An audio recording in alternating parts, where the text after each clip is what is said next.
C'est mon premier topo pour rad. Et je vous parle de Bad Bunny.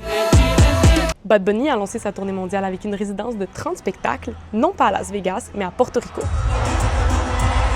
Lui, il vient de Porto Rico, il est né là-bas, et Porto Rico, c'est un territoire américain. Et pour sa tournée mondiale, il a juste décidé d'éviter les États-Unis continentaux. I want to invite the world to come to Puerto Rico.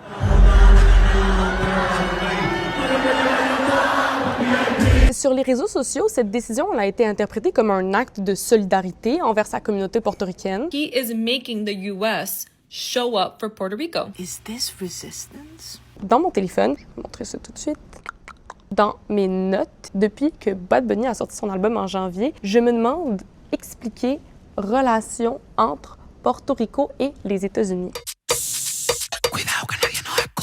Dans le fond, c'est que Porto Rico a un statut légal particulier. C'est un territoire américain, mais c'est pas un État ni une nation souveraine. Les habitants de Porto Rico sont des citoyens américains, mais ils n'ont pas les mêmes droits que ceux des 50 autres États. Fait qu'ils peuvent pas voter aux élections fédérales et leurs représentants au Congrès n'ont pas de pouvoir décisionnel sur les lois. Puis, dans les dernières années, l'île a été frappée par plusieurs crises politiques, économiques et naturelles. La gestion par le gouvernement fédéral américain de ces crises et de l'île a été critiquée, ce qui a fini par alimenter des tensions entre le gouvernement américain et les habitants de Porto Rico.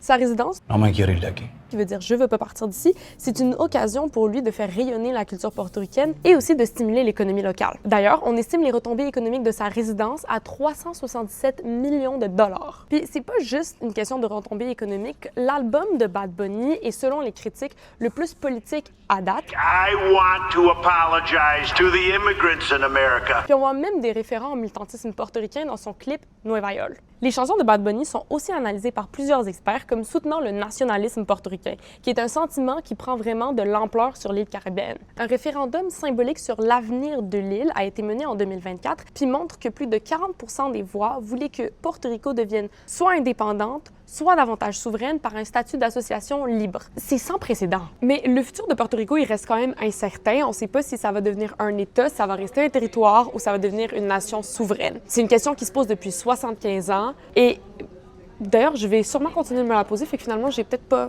résolu ma question dans mes notes. Je vais mettre un petit astérisque. Un astérix? C'est un astérix? C'est pas un astérix? C'est ça, j'ai dit. Un astérisque.